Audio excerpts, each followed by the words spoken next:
Missa do Galo, de Machado de Assis. Voz, Iba Mendes. Nunca pude entender a conversação que tive com uma senhora há muitos anos. Contava eu 17, ela 30.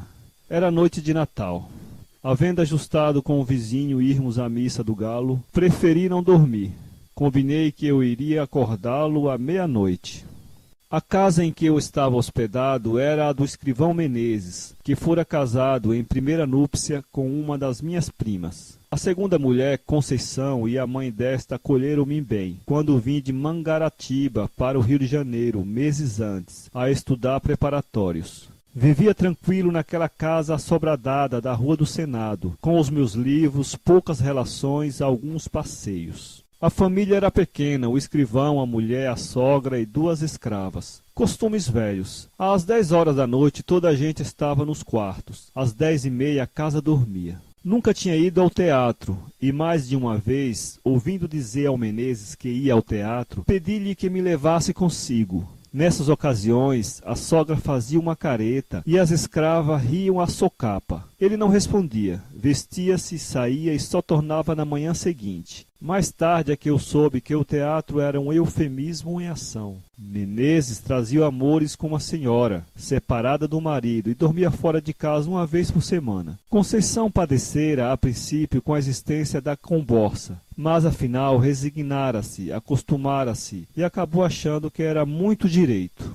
Boa Conceição, chamavam-lhe a Santa, e fazia jus ao título, tão facilmente suportava os esquecimentos do marido. Em verdade, era um temperamento moderado, sem extremos, nem grandes lágrimas, nem grandes risos. Num capítulo de que trato, dava para maometana, aceitaria um harém com as aparências salvas. Deus me perdoe se a julgo mal. Tudo nela era atenuado e passivo. O próprio rosto era mediano, nem bonito nem feio. Era o que chamamos uma pessoa simpática. Não dizia mal de ninguém, perdoava tudo. Não sabia odiar. Pode ser até que não soubesse amar.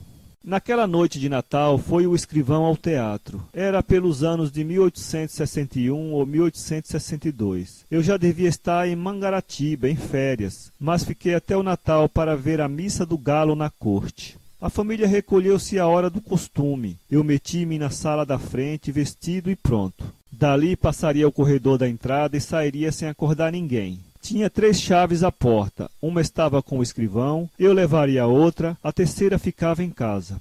Mas, senhor Nogueira, que fará você todo esse tempo? Perguntou minha mãe de Conceição. Leio, dona Inácia.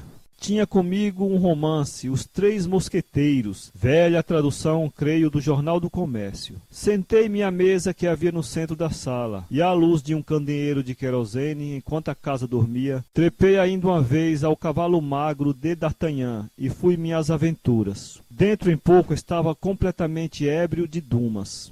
Os minutos voavam, ao contrário do que costumam fazer quando são de espera. Ouvi bater 11 horas, mas quase sem dar por elas, um acaso. Entretanto, um pequeno rumor que ouvi dentro veio acordar-me da leitura. Eram os passos no corredor que ia da sala de visitas à de jantar. Levantei a cabeça, logo depois vi assomar à porta da sala o vulto de Conceição. Ainda não foi? Perguntou ela. Não fui, parece que ainda não é meia-noite. Que paciência! Conceição entrou na sala, arrastando as chinelinhas na alcova. Vestia um roupão branco, mal apanhado na cintura. Sendo magra, tinha um ar de visão romântica, não disparatada com o meu livro de aventuras. Fechei o livro, ela foi sentar-se na cadeira que ficava defronte de mim, perto do canapé. Como eu lhe perguntasse se havia acordado sem querer, fazendo barulho, respondeu com presteza. Não, quá. Acordei por acordar. Fitei-a um pouco e duvidei da afirmativa. Os olhos não eram de pessoa que acabasse de dormir. Pareciam não ter ainda pegado no sono. Essa observação, porém, que valeria alguma coisa em outro espírito, depressa a botei fora, sem advertir que talvez não dormisse justamente por minha causa, e mentisse para não me afligir ou aborrecer. Já disse que ela era boa, muito boa.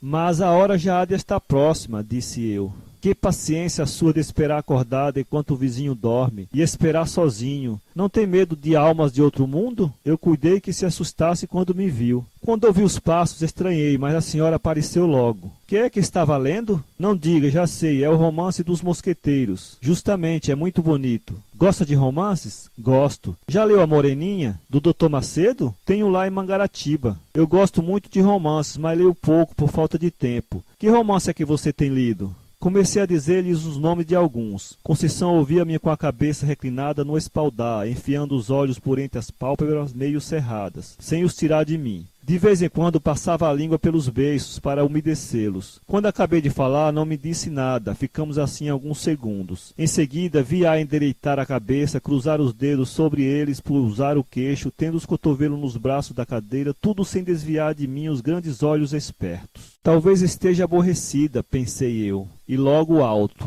Dona Conceição, creio que vão sendo horas, e eu... Não é ainda cedo. Vi agora mesmo o relógio, são 11h30. Tem tempo, você perdendo a noite é capaz de não dormir de dia? Já tenho feito isso. Eu não. Perdendo a noite, no outro dia estou que não posso, e meia hora que seja hei de passar pelo sono. Mas também estou ficando velha. Que velho o quê, Dona Conceição? Tal foi o calor da minha palavra que a fez sorrir. De costume tinha os gestos demorados e as atitudes tranquilas. Agora, porém, ergueu-se rapidamente, passou para o outro lado da sala e deu alguns passos entre a janela da rua e a porta do gabinete do marido. Assim, com o desalinho honesto que trazia, dava-me uma impressão singular. Magra embora, tinha não sei que balanço no andar, como quem lhe custa levar o corpo. Essa feição nunca me pareceu tão distinta como naquela noite. Parava algumas vezes examinando um trecho de cortina ou consertando a posição de algum objeto no aparador. Afinal deteve-se ante mim, com a mesa de permeio. Estreito era o círculo das suas ideias. Tornou ao espanto de me ver esperar acordado. Eu repeti-lhe o que ela sabia, isto é, que nunca ouvira missa de galo na corte e não queria perdê-la. É a mesma missa da roça, todas as missas se parecem. Acredito, mas aqui há de haver mais luxo e mais gente também. Olhe, a Semana Santa na corte é mais bonita que na roça. São João não digo, nem Santo Antônio. Pouco a pouco tinha-se reclinado, fincar os cotovelos no mármore da mesa e meter o rosto entre as mãos espalmadas. Não estando abotoadas as mangas, caíram naturalmente, e eu vi-lhe metade dos braços, muito claros e menos magro do que se poderiam supor. A vista não era nova para mim, posto também não fosse comum. Naquele momento, porém, a impressão que tive foi grande. As veias eram tão azuis que, apesar de pouca claridade, podia contá-las do meu lugar. A presença de Conceição espertara-me ainda mais que o livro. Continuei a dizer o que pensava das festas da roça e da cidade, e de outras coisas que me iam vindo à boca. Falava emendando os assuntos, sem saber porquê, variando deles ou tornando aos primeiros, e rindo para fazê-la sorrir e ver-lhe os dentes que luziam de brancos, todos iguaizinhos. Os olhos delas não eram bem negros, mas escuros. O nariz seco e longo, um tantinho curvo, dava-lhe ao rosto um ar interrogativo. Quando eu alteava um pouco a voz, ela reprimia-me. Mais baixo, mamãe pode acordar. E não saía daquela posição que me enchia de gosto, tão perto ficavam as nossas caras. Realmente, não era preciso falar alto para ser ouvido. Cochichávamos os dois, eu mais que ela, porque falava mais. Ela, às vezes, ficava séria, muito séria, com a testa um pouco franzida. Afinal, cansou. Trocou de atitude e de lugar, deu volta à mesa e veio sentar-se do meu lado, no canapé. Voltei-me e pude ver a furto o bico das chinelas, mas foi só o tempo que ela gastou em sentar-se. O roupão era comprido e cobriu-as logo. Recordo-me que eram pretas. Conceição disse baixinho: mamãe está longe, mas tem o sono muito leve. Se acordasse agora, coitada, tão cedo não pegava no sono. Eu também sou assim. O quê? Perguntou ela, inclinando o corpo para ouvir melhor.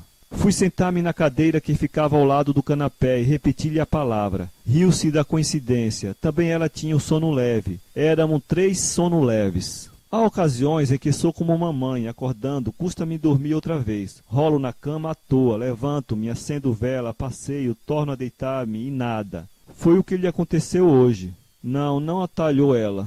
Não entendi a negativa, ela pode ser que também não a entendesse. Pegou das pontas do cinto e bateu com ela sobre o joelho, isto é, o joelho direito, porque acabava de cruzar as pernas. Depois referiu uma história de sonhos e afirmou-me que só tivera um pesadelo em criança. Quis saber se eu os tinha. A conversa reatou-se assim lentamente, longamente, sem que eu desse pela hora nem pela missa. Quando eu acabava uma narração, uma explicação, ela inventava outra pergunta ou outra matéria, e eu pegava novamente na palavra, de quando em quando reprimia-me. Mais baixo, mais baixo. Havia também umas pausas. 2 outras vezes pareceu-me que havia dormir, mas os olhos, cerrados por um instante, abriam-se logo sem sono nem fadiga, como se ela os houvesse fechado para ver melhor. Uma dessas vezes, creio que deu por mim embebido na sua pessoa, e lembra-me que os tornou a fechar, não sei se apressada ou vagarosamente. Há impressões dessa noite que me aparecem truncadas ou confusas. Contradigo-me, atrapalho-me. Uma das que ainda tenho fresca é que, em certa ocasião, ela, que era apenas simpática, ficou linda, ficou lindíssima. Estava de pé, os braços cruzados. Eu, em respeito a ela, quis levantar-me. Não consentiu, pôs uma das mãos no meu ombro e obrigou-me a estar sentado. Cuidei que ia dizer alguma coisa, mas estremeceu, como se tivesse um arrepio de frio. Voltou as costas e foi sentar-se na cadeira, onde me achara lendo. Dali relanceou a vista pelo espelho que ficava por cima do canapé. Falou de 2 gravuras que pendiam da parede. Esses quadros estão ficando velhos. Já pedi a Chiquinho para comprar outros. Chiquinho era o marido. Os quadros falavam do principal negócio deste homem. Um representava a Cleópatra. Não me recordo o assunto do outro, mas eram mulheres. Vulgares ambos. Naquele tempo não me pareciam feios. São bonitos, disse eu. Bonitos são, mas estão manchados. E depois, francamente, eu preferia 2 imagens, 2 santas. Estas são mais próprias para a sala de rapaz ou de barbeiro. De barbeiro? A senhora nunca foi à casa de barbeiro. Mas imagino que os fregueses, enquanto esperam, falam de moças e namoros. E naturalmente o dono da casa alegra a vista deles com figuras bonitas. Em casa de família que não acho próprio. É o que eu penso, mas eu penso muita coisa assim esquisita. Seja o que for, não gosto dos quadros. Eu tenho uma Nossa Senhora da Conceição, minha madrinha, muito bonita, mas é de escultura, não se pode pôr na parede, nem eu quero. Está no meu oratório. A ideia do oratório trouxe-me a da missa. Lembrou-me que podia ser tarde e quis dizê-lo. Penso que cheguei a abrir a boca, mas logo a fechei para ouvir o que ela contava, com doçura, com graça, com tal moleza que trazia preguiça à minha alma e fazia esquecer a missa e a igreja. Falava das suas devoções de menina e moça. Em seguida referia umas anedotas de baile, uns casos de passeio, reminiscências de Paquetá, tudo de mistura, quase sem interrupção. Quando cansou do passado, falou do presente, dos negócios da casa, das canseiras de família que lhe diziam ser muitas, antes de casar, mas não eram nada. Não me contou, mas eu sabia que casara aos 27 anos. Já agora não trocara de lugar como a princípio e quase não saíra da mesma atitude. Não tinha os grandes olhos compridos e entrou a olhar à toa para as paredes. Precisamos mudar o papel da sala, disse daí a pouco, como se falasse consigo. Concordei para dizer alguma coisa, para sair da espécie de sono magnético, ou o que quer que era que me tolhia línguas e os sentidos. Queria e não queria acabar a conversação. Fazia esforço para arredar os olhos dela, e arredava-os por um sentimento de respeito. Mas a ideia de parecer que era aborrecimento, quando não era, levava-me os olhos outra vez para Conceição. A conversa ia morrendo. Na rua, o silêncio era completo. Chegamos a ficar por algum tempo, não posso dizer quanto, inteiramente calados. O rumor único e escasso era um roer de camundongo no gabinete que me acordou daquela espécie de sonolência. Quis falar dele, mas não achei modo. Conceição parecia estar devaneando. Subitamente ouvi uma pancada na janela, do lado de fora, e uma voz que bradava: "Missa do Galo! Missa do Galo!" "Aí está o companheiro", disse ela levantando-se. "Tem graça, você é que ficou de ir acordá-lo. Ele é que vem acordar você. Vá, que hão de ser horas. Adeus." "Já serão horas?" perguntei. "Naturalmente."